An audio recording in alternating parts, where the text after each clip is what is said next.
रमज़ान जूं इबादतूं कीअं क़बूल थियनि। अल्हम्दुलिल्लाहि रब्बिल आलमीन वस्सलातु वस्सलामु अला सय्यिदिल मुरसलीन अम्मा बअद फ़अऊज़ु बिल्लाहि मिनश शैतानिर रजीम बिस्मिल्लाहिर रहमानिर रहीम। रमज़ान जूं इबादतूं कीअं क़बूल थियनि। हिकु क़िस्त हिकु दुआए अत्तार। ए रब्बे करीम, जेको बि हीउ रिसालो रमज़ान जूं इबादतूं कीअं क़बूल थियनि पढ़ी या ॿुधी वठे, उनखे माहे रमज़ान जी बरकतुनि ऐं इबादतुनि जी लज़्ज़त सां माला माल फरमाए ऐं उनखे संदसि वालिदैन ऐं ख़ानदान समेत बेहिसाब बख़्शे छॾ। आमीन बिजाह ख़ातमिन नबिय्यीन सल्लल्लाहु अलैहि वसल्लम। दुरूद शरीफ जी फ़ज़ीलत। फरमाने मुस्तफ़ा सल्लल्लाहु अलैहि वसल्लम, क़यामत जे ॾींहुं अल्लाह पाक जे अर्श जी छांव खां सवाइ ॿी का बि छांव न हूंदी। टिनि क़िस्मनि जा माण्हू उन ॾींहुं अल्लाह पाक जे अर्श जी छांव में हेठि हूंदा। हिकु उहो शख़्स जेको मुंहिंजे उम्मतीअ जी परेशानी दूर करे। ॿ जेको मुंहिंजे सुन्नत खे ज़िंदा करे। टे जेको मूं ते कसरत सां दुरूद शरीफ पढ़े। वो सलामत रहा क़यामत में, पढ़ लिए जिसने दिल से चार सलाम। मेरे प्यारे पे मेरे आका पर मेरी जानिब से लाख बार सलाम। मेरी बिगड़ी बनाने वाले पर भेज ए मेरे किरदगार सलाम। सल्लु अलल हबीब सल्लल्लाहु अलैहि मुहम्मद। ए आशिक़ाने रमज़ान, कुछ ॾींहं अॻु जी ई त ॻाल्हि आहे त माहे रमज़ान मुबारक जे अचण जो पुरकैफ़ आवाज़ गूंजियो हो, पर अफ़सोस ॾिसंदे ई ॾिसंदे रमज़ान मुबारक जो रहमतुनि भरियो ऐं प्यारो महीनो मोकिलाए वियो। अल्लाह पाक असांखे हिन मुबारक महीने जी हक़ीक़ी महबत नसीब फरमाए ऐं हिन मुबारक महीने में असां खां जेके बि अधूरियूं इबादतूं थियूं आहिनि उन्हनि खे पंहिंजी रहमत सां क़बूल फरमाए ऐं इबादतुनि में थींदड़ कोताहियुनि खे मुआफ़ फरमाए। आमीन बिजाह ख़ातमिन नबिय्यीन सल्लल्लाहु अलैहि वसल्लम। हाय तड़पाए रमज़ान हलियो वियो। ए आशिक़ाने रसूल, रमज़ान मुबारक जे बरकतुनि जी बि छा ॻाल्हि कजे। हिन मुक़दस महीने जे अचण खां पहिरियां ई घरनि में तयारियूं शुरू थी वेंदियूं आहिनि। हिन मुबारक महीने जो हिकु पंहिंजो ई मज़ो ऐं सुरूर हूंदो आहे जेको ॿियनि ॾींहनि में नाहे हूंदो।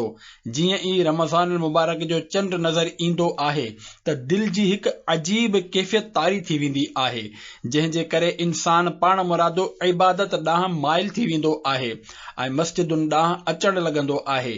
पर जीअं ई ईद जो चंड नज़र ईंदो आहे त रमज़ान मुबारक जे आशिक़ जे दिल ग़म में ॿुॾी वेंदी आहे। मस्जिदूं ख़ाली थी वेंदियूं आहिनि। दीन जो दर्द रखंदड़ खे मस्जिदुनि जी वीरानी तड़पाए रखंदी आहे। ॼण त रमज़ान मुबारक जे वञण ते फ़ज़ाऊं बि ग़मगीन ऐं हवाऊं बि सोगवार थी वेंदियूं आहिनि। ही हर कंहिंजा पंहिंजा पंहिंजा जज़्बात फीलिंग्स हूंदा आहिनि। कंहिंखे ग़म एतिरो हूंदो आहे जो उनखे बिल्कुलु चैन नाहे ईंदो, जीअं कंहिं वेझे अज़ीज़ जे लाॾाणे ते चैन नाहे ईंदो।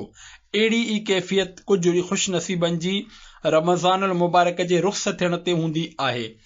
हाय अफ़सोस, रमज़ान जो बाबरकत ऐं निहायत अज़मत व शान वारो महीनो असां खां रुख़्स थी वियो। इहो सभु कुझु हलियो वियो जेको रमज़ान जे करे असांखे नसीब थियो हो। मुसरत से सीना मदीना बना था, मज़ा खूब रमज़ान में आ रहा था। परे रंजो अलम का अंधेरा हुआ था, मज़ा खूब रमज़ान में आ रहा था। सल्लु अलल हबीब सल्लल्लाहु अलैहि मुहम्मद। रमज़ान मुबारक जी याद जो अनोखो अंदाज़। अॻे माण्हू रमज़ान मुबारक खे ईअं यादि रखंदा हुआ जो रमज़ान शरीफ़ अचण खां 6 महीना पहिरियां अल्लाह पाक खां रमज़ान शरीफ़ माणण जूं दुआऊं घुरंदा रहंदा हुआ ऐं पोइ रमज़ान शरीफ़ जे हली वञण खां पोइ 6 महीननि ताईं हिन मुबारक महीने में कयल इबादतुनि जी क़बूलियत जूं दुआऊं घुरंदा रहंदा हुआ। अल्हम्दुलिल्लाह, असांखे बि सॼो साल रमज़ान मुबारक जो इंतज़ार रहंदो आहे, बल्कि कुझु ख़ुशनसीब त सॼो साल ई हीअ दुआ घुरंदा रहंदा आहिनि। अल्लाहुम्मा बल्लिग़ना रमज़ान बिसिहतिन व आफ़ियह, याने अल्लाहुम्मा बल्लिग़ना रमज़ान बिसिहतिन व आफ़ियह, याने ए अल्लाह पाक असांखे सिहत ऐं आफ़ियत सां रमज़ान जे महीने सां मिलाए छॾ। आमीन बिजाह ख़ातमिन नबिय्यीन सल्लल्लाहु अलैहि वसल्लम। रमज़ानुल करीम सां अमीर अहले सुन्नत जो इज़हार महब्बत। अल्हम्दुलिल्लाह, ही मूं ते अल्लाह पाक जी नेमत, अल्लाह पाक जी रहमत ऐं अल्लाह पाक जो करम आहे जो मूंखे अॼु खां न पर नंढपण खां रमज़ान शरीफ़ सां प्यार आहे। जॾहिं खां होश संभालियो आहे रमज़ान मूंखे सुठो लॻंदो आहे। ख़ुदा जो कसम, रमज़ान रहमत जो दरिया आहे। मां इंतज़ार करे रहियो हुयुसि त रमज़ान अची वञे। जॾहिं रमज़ान आयो त हाणे मां रहमत जे दरिया में अची वियुसि। अल्हम्दुलिल्लाह, साह में साह अची वियो। जब भी आता है रमज़ान, जान में आ जाती है जान, खूब है रमज़ान की भी शान, इसमें उतरा है कुरान। सल्लु अलल हबीब सल्लल्लाहु अलैहि मुहम्मद। रमज़ान मुबारक खे यादि रखण जा मुख़्तलिफ़ तरीक़ा। काश अल्लाह पाक असांखे ग़म रमज़ान नसीब फरमाए। अहिड़ो करम थी वञे जो असां सॼो साल ई रमज़ान मुबारक खे यादि रखूं। उन जा मुख़्तलिफ़ तरीक़ा थी सघनि था। मिसाल तौरु हिकु ख़ासि डायरी बणाए रखो जंहिंमें रमज़ान जे अचण जी तारीख़ ऐं उन जी रुख़्सत थियण जी तारीख़ लिखी सघिजे। ईअं ई उन डायरी में पंहिंजा उहे विर्द ऐं वज़ीफ़ा बि लिखंदा रहो जेके तव्हां रमज़ान शरीफ़ में पढ़ंदा आहियो, ऐं पोइ उन डायरी खे पढ़ी रमज़ान जी यादि ताज़ी कंदा रहो। छो त रमज़ान मुबारक जे कुझु न कुझु यादि त हुजणु घुरिजे। मुंहिंजे खाॿे हथ जी बांह ते हिकु ज़ख़्म जो निशान आहे जंहिंखे मां कॾहिं कॾहिं चुमी बि ॾींदो आहियां, इन करे जो मूंखे इहो ज़ख़्म 2015 जे रमज़ान मुबारक में थियो हो। रमज़ान जी यादि देर ताईं बाक़ी रखण लाइ मुंहिंजो तजुर्बो आहे त हिन मुबारक महीने जे रुख़्सत थियण खां पोइ जेतिरे क़दुरु थी सघे इंसान पंहिंजी ज़बान बंदि रखे, उन ते ख़ामोशीअ जो नालो लॻाए छॾे ऐं रमज़ान करीम जी फज़ीलत खे पंहिंजे ज़हन में यादि करे जिते ॻाल्हाइण जी ज़रूरत हुजे सिर्फ़ उते ई ॻाल्हाए। अहिड़ी तरह कंदे कंदे आहिस्ते आहिस्ते रमज़ान मुबारक जी यादि में रोअण बि नसीब थी वेंदो इंशा अल्लाहुल करीम। ख़लीफ़ा अमीर अल सुन्नत ऐं रमज़ान करीम जी यादि। हिकु भेरे मुंहिंजे साहबज़ादे यानी ख़लीफ़ा अमीर अहल सुन्नत अलहाज उबैद रज़ा अत्तारी मदनी मद्दज़िलुल आली ॿुधायो त मुंहिंजी हीअ आदत आहे ऐं हिन साल बि रमज़ान मुबारक जी यादि ताज़ी रखण लाइ मूं शाबान शरीफ़ जे आख़िरी ॾींहुं ग़ुरूब आफ़ताब जो वक़्तु पंहिंजी घड़ीअ में बतौर अलार्म लॻाए छॾियो। रोज़ानो जॾहिं उहो वॼंदो आहे त मूंखे रमज़ान मुबारक जी यादि ॾियारींदो आहे। अहिड़ी ई तरह जॾहिं सुबह बहारा जो वक़्तु वेझो ईंदो आहे तॾहिं बि मां ईअं ई कंदो आहियां। सल्लु अलल हबीब सल्लल्लाहु अलैहि मुहम्मद। नफ़िल रोज़नि जी तहरीक। अल्हम्दुलिल्लाह अज़्ज़ वजल रमज़ान शरीफ़ जी यादि खे बाक़ी रखण लाइ दावत इस्लामी जी मजलिस इस्लाह आमाल पारां नफ़िल रोज़नि जी बि तहरीक जारी आहे, जंहिं जूं 3 सूरतूं कैटेगरीज़ आहिनि। हिकु अयामे यानी ईद उल फितर, ईद उल अज़हा ऐं 11, 12 ऐं 13 ज़ुल हिज खां सवाइ सॼो साल रोज़ा रखण। 2 सूमे दाऊदी यानी हिकु ॾींहुं छॾे हिकु ॾींहुं रोज़ो रखण या पंहिंजी सहूलियत मुताबिक़ महीने में 15 ॾींहं रोज़ा रखण, पर सूमे दाऊदी वारी फज़ीलत तॾहिं ई मिलंदी जॾहिं हिकु ॾींहुं छॾे हिकु ॾींहुं रोज़ो रखियो वञे। सूमे दाऊदी बाबति अल्लाह पाक जे आख़िरी नबी सल्लल्लाहु अलैहि वसल्लम जिन इरशाद फरमायो, अल्लाह पाक जे वेझो सभ खां वधीक पसंदीदा रोज़ो हज़रत दाऊद अलैहिस्सलाम जो रोज़ो आहे जो हिकु ॾींहुं रोज़ो रखंदा हुआ ऐं हिकु ॾींहुं न रखंदा हुआ। बुखारी 385/1, 417/3, हदीस 1131, 50-52 ऐं 3 हफ़्ते में घटि में घटि हिकु रोज़ो रखणु। बहरहाल पीर शरीफ़ सूमर शरीफ़ जो रोज़ो त सभिनी खे रखणु घुरिजे छो त ही सुन्नत आहे। प्यारा आका सल्लल्लाहु अलैहि वसल्लम हर पीर शरीफ़ सूमर शरीफ़ जो रोज़ो रखंदा हुआ। जॾहिं इन जो सबबु पुछियो वियो त पाण फरमायाऊं, मां हिन ॾींहुं पैदा थियो आहियां। मुस्लिम सफ़ो 455, हदीस 27-43। अहिड़ी तरह ख़मीस जो रोज़ो बि सुन्नत आहे। अल्लाह पाक जा आख़िरी नबी सल्लल्लाहु अलैहि वसल्लम सूमर ऐं ख़मीस जो रोज़ो रखणु पसंदि फरमाईंदा हुआ। पाण सल्लल्लाहु अलैहि वसल्लम इरशाद फरमायो, सूमर ऐं ख़मीस जे ॾींहुं अमाल अल्लाह पाक जी बारगाह में पेश थींदा आहिनि। मूंखे इहो पसंदि आहे त जॾहिं मुंहिंजो अमल पेश थिए त उन वक़्तु मां रोज़े सां हुजां। तिरमिज़ी 187/2, 186-187, हदीस 747-745। तमाम आशिक़ान रसूल खे घुर्जे त रमज़ान करीम जी यादि खे बाक़ी रखण लाइ नफ़िली रोज़नि जी आदत बणाइनि। अल्लाह पाक चाहियो त असां ॿियनि इस्लामी भाइरनि ऐं भेनरुनि खे बि तरग़ीब मिलंदी इंशा अल्लाहुल करीम। नज़र चांद रमज़ान का जिस वक्त आया हुआ रहमतों का ज़माने पे साया, उफ़क़ पर भी अब्रे करम छा गया, मज़ा खूब रमज़ान में आ रहा था। सल्लु अलल हबीब सल्लल्लाहु अलैहि मुहम्मद। रमज़ान खां पोइ बि इबादतूं जारी रखो। ए आशिक़ाने रमज़ान, तव्हां खे रमज़ान मुबारक जा रोज़ा रखण, तरावी पढ़ण ऐं क़ुर्आन करीम जी तिलावत करण तमामु घणो मुबारक हुजे। अल्लाह करीम इन्हनि इबादतुनि खे अव्हां जे ऐं अव्हां जे सदक़े मुंहिंजी बेहिसाब बख़्शिश जो ज़रियो बणाए। यादि रखो, जंहिं ख़ुदाए अज़ीम जी तव्हां माह रमज़ान मुबारक में इबादत कई आहे, उहो ई ख़ुदाए रहीम करीम सभिनी महीननि जो बि ख़ालिक़ याने पैदा करण वारो आहे। ए काश असां पंहिंजूं इबादतूं सिर्फ़ रमज़ान ताईं महदूद रखण बदिरां सॼो साल बल्कि सॼी ज़िंदगी अल्लाह पाक ऐं उन जे आख़िरी नबी सल्लल्लाहु अलैहि वसल्लम जी इताअत में गुज़ारण जी सआदत माणियूं। रमज़ान मुबारक जे रोज़नि जी क़बूलियत जी निशानी। रमज़ान मुबारक जे रोज़नि खां पोइ नफ़िल रोज़नि जी आदत बणाइण रमज़ान शरीफ़ जे रोज़नि जी क़बूलियत जी निशानी आहे। छो त अल्लाह करीम जॾहिं कंहिं बाने जो नेक अमल क़बूल फरमाईंदो आहे त उन खे उन नेकी खां पोइ वधीक नेक कम करण जी तौफ़ीक़ अता फरमाईंदो आहे। जीअं कुझु बुज़ुर्गनि फरमायो आहे, नेकी जो सवाब उन नेकी खां पोइ ॿीहर नेकी करण आहे। तंहिं करे जेको नेक कम करे ऐं उन खां पोइ वरी नेकी करे त ॿी नेकी पहिरीं नेकी जे क़बूल थियण जी अलामत आहे। जंहिं तरह कंहिं नेक कम कयो ऐं उन खां पोइ वरी बुराई कई त उहा बुराई उन नेक कम जे रद्द थियण ऐं क़बूल न थियण जी अलामत आहे। रमज़ान खां बाद रोज़ा। हज़रत इमाम शाअबी रहमतुल्लाहि अलैहि फरमाइनि था, रमज़ान खां पोइ हिकु रोज़ो रखणु मूंखे सॼी उम्र रोज़ा रखण खां वधीक पसंदि आहे। अल्हम्दुलिल्लाह, केतिरई आशिक़ान रसूल रमज़ान शरीफ़ गुज़री वञण खां पोइ शवाल शरीफ़ में बि रोज़ा रखंदा आहिनि।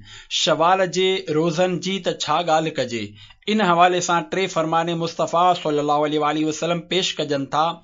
जंहिं रमज़ान जा रोज़ा रखिया पोइ 6 ॾींहं शवाल में रखिया त हू पंहिंजे गुनाहनि मां ईअं निकिरी वेंदो जीअं उन ॾींहुं हो जंहिं ॾींहुं संदसि माउ खेसि ॼणियो हो। मजमू ज़वाइद 425/3 हदीस 5102।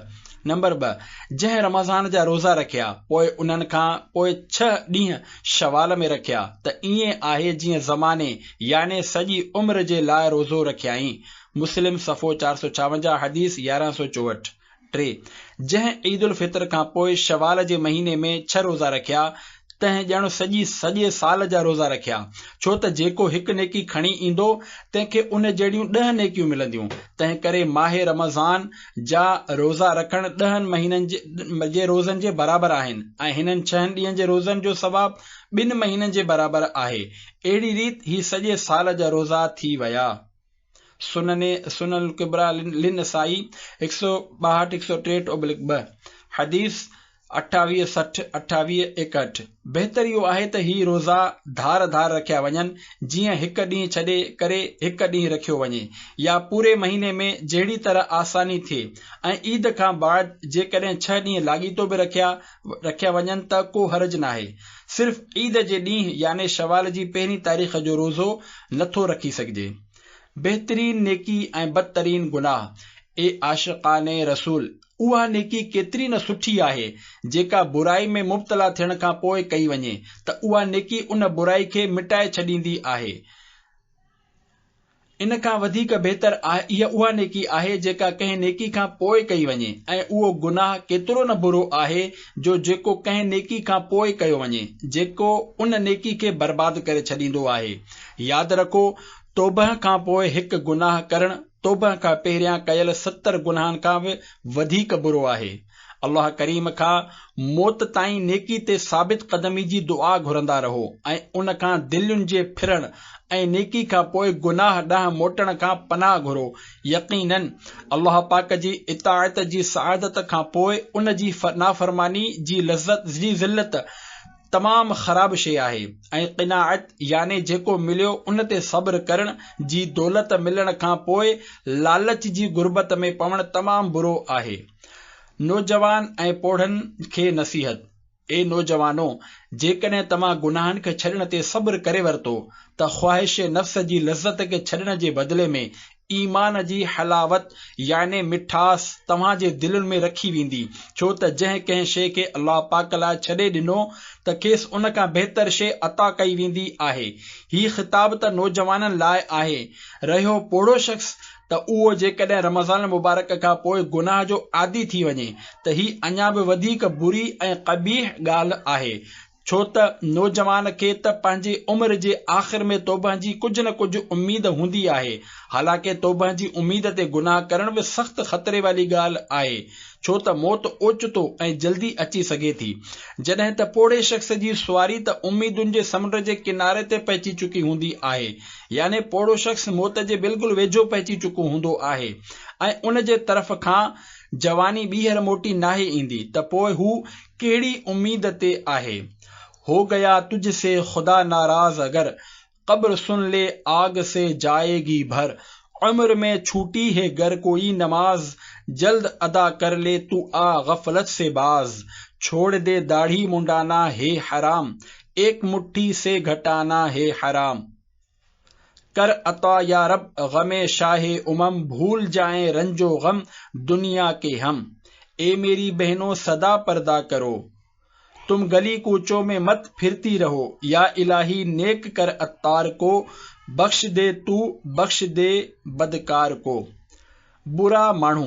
हज़रत सैयदना बिशर हाफ़ी रहमतुल्लाह अलैह जी ख़िदमत में अर्ज़ कयो वियो, हिकु अहिड़ी क़ौम आहे जेका सिर्फ़ रमज़ान मुबारक में अल्लाह पाक जी इबादत कंदी ऐं रिज़ाए इलाही माणण जी कोशिश कंदी आहे ऐं रमज़ान मुबारक खां सवाइ ईअं नाहे कंदी।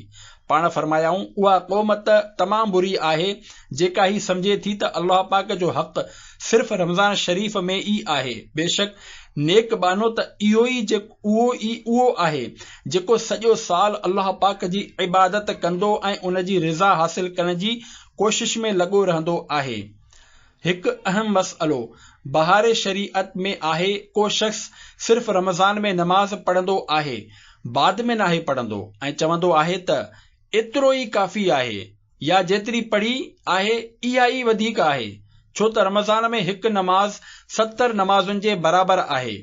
ईअं चवणु कुफ्र आहे, छो त इन मां नमाज जी फर्ज़ियत जो इनकार मालूम थिए थो। बहार शरीअत 464/2 हिस्सो 9। रब्बानी बणिज शाबानी न बणिज। कंहिं हज़रत शेख अबू बकर शिबली रहमतुल्लाही अलैह खां पुछियो त रजब अफ़ज़ल आहे या शाबान? पाण उन शख़्स खे फरमायाऊं, तूं रब्बानी बणिज, शाबानी न बणिज, याने पंहिंजी इबादत खे कंहिं महीने सां ख़ासि न कर, बल्कि हर महीने ऐं हर ॾींहुं पंहिंजे रब जी इबादत ऐं इताअत में मशगूल रहंदो कर। सल्लू अलल हबीब सल्लल्लाहु अला मुहम्मद। इबादत जी तौफ़ीक़ मिलण ते शुक्र जो तरीक़ो। कुछ बुजुर्गन रहमतुल्लाह अलैह के जॾहिं अल्लाह पाक रात जो इबादत करण जी तौफ़ीक़ अता फरमाई त उन्हनि उन नेमत जे शुक्राने में ॾींहं जो रोज़ो रखियो त जीअं रात जी इबादत जो शुक्र अदा थी वञे। यादि रखो, उहे नेक अमाल जिन जे ज़रिए बानो रमज़ान मुबारक में अल्लाह पाक जो क़ुर्ब याने वेझड़ाइप हासिल कंदो हो, रमज़ान गुज़रण खां पोइ उन्हनि नेक कमनि जो वक़्तु ख़त्म नाहे थींदो, बल्कि जेसि ताईं बानो ज़िंदा आहे तेसि ताईं उहे नेक कम करण जो वक़्तु उन जे लाइ बाक़ी रहंदो आहे। क़यामत में हसरत थींदी। ए आशिक़ाने रसूल, अल्लाह पाक सां महबत करण वारो नफ़लनि जे ज़रिए पंहिंजे मालिक ऐं मौला जो क़ुर्ब याने वेझड़ाइप माणण खां नाहे थकबो। जंहिं बाने जा लम्हा रब्बे काइनात जे इताअत ऐं फर्मा बरदारी खां ख़ाली हूंदा, बेशक उन नुक़सान खयो। ऐं जंहिंजो को ॾींहुं अल्लाह करीम जी यादि खां ग़फ़लत में गुज़रियो त क़यामत में उहो ॾींहुं उन जी हसरत जो सबबु बणिबो आहे। हाय अफ़सोस उन ते जंहिं अल्लाह पाक जी फर्मा बरदारी खां सवाइ घणो वक़्तु ज़ाया करे छॾियो। हाय हसरत उन वक़्त ते जंहिंखे उन शख़्स अल्लाह पाक जे लाइ कया वेंदड़ नेक कमनि खां सवाइ गुज़ारे छॾियो। असांजा बुज़ुर्गान दीन रहमतुल्लाही अलैहिम रमज़ान मुबारक जे इबादतुनि खे निहायत अहमियत ॾींदा हुआ ऐं उन्हनि खे पंहिंजी बख़्शिश जो ज़रियो सम्झंदा हुआ। जीअं त 80 रमज़ान जा रोज़ा, अज़ीम ताबई बुजुर्ग हज़रत सैयदना अता बिन साहिब रहमतुल्लाहि अलैहि फरमाइनि था, असां हज़रत सैयदना अबू अब्दुर्रहमान सुलमी रहमतुल्लाहि अलैहि जे विसाल वक़्तु उन्हनि वटि वियासीं त हुननि फरमायो, यकीनन मां पंहिंजे रब्बे करीम खां उम्मीद लगाए वेठो आहियां, बेशक मूं उन जी रिज़ा लाइ 80 रमज़ान जा रोज़ा रखिया आहिनि। गौर करियो त आख़िरी वक़्त बि ही बुजुर्ग अल्लाह पाक जी रहमत के याद करे रहिया हुआ ऐं हदीस कुदसी में आहे त अल्लाह पाक फरमाए थो, याने मां पंहिंजे बाने जे गुमान जे वेझो आहियां। मुस्नद अहमद 421/5 हदीस 16:016। ख़ास तौर ते आख़िरी वक़्त में अल्लाह पाक खां सुठी उम्मीद रखणु घुर्जे। हकीमुल उम्मत हज़रत मुफ्ती अहमद यार ख़ान रहमतुल्लाहि अलैहि लिखनि था, जेकॾहिं बानो मुआफ़ी जी उम्मीद रखंदे मरी वञे त इंशा अल्लाहुल करीम खेसि मुआफ़ी मिलंदी। मिराअतुल मनाजी 59/3।